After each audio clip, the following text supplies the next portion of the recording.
So the Northeast Corridor is, as I said, a very successful corridor, 11.5 million riders. This past year, more than $1 billion in passenger revenue on the Amtrak system. We've doubled the number of trains, all trains, commuter freight, and Amtrak since Amtrak took over the corridor in 1976. To leave you with the impression that all's going well would really be a great disservice, because there's actually a huge looming challenge, and Mitch has painted this pretty well. We are staring at a mountain of necessary capital investment coming to this railroad. So we're now sitting with sort of maximum traffic load on an infrastructure that's somewhere between 70, 80, 100 years old and needs to be replaced, not just incrementally, but essentially all at once over the course of the next 25 years. And this is a major, major challenge. It requires a little bit more than $2 billion of investment a year, capital investment in the corridor itself. If you look at all the current properties today investing in this capital, we're probably spending somewhere between $400 and $500 million. So about a quarter of what it takes just to keep the railroad where it is, and to have it grow in proportion to market growth over the coming decades. So a major challenge. And Gateway is the key to opening up the additional capacity of the corridor. This is the program to provide 2 new tracks and tunnels from Newark, New Jersey to Penn Station, New York.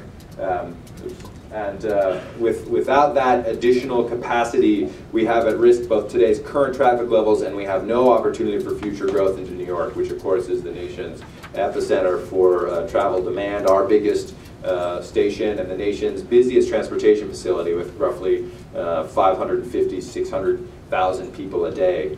But what I would say is the federal government's not going to ride in here and be the sort of lone horse. For the federal government to make a significant investment is going to require the other elements of the corridor to pony up, to be part of the solution. And that, of course, means also that we change the business model, the way that we provide access, the way that we price access.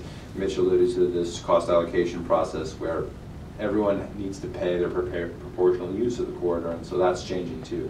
But somewhat optimistic that over the course of the next 3 to 5 years, through the work of the Commission, through the NEC Future process, we will be able to build a vision that compels action, and that we will be able to translate that into investment with the right mix of folks.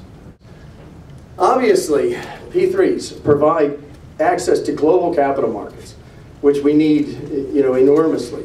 Also, new types of bond markets. Fixed income is different if you have the private sector operating than if you just have the public sector.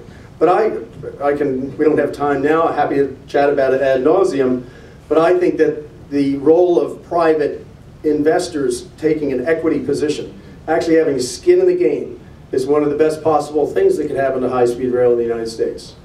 Obviously, the effects of competition have been discussed.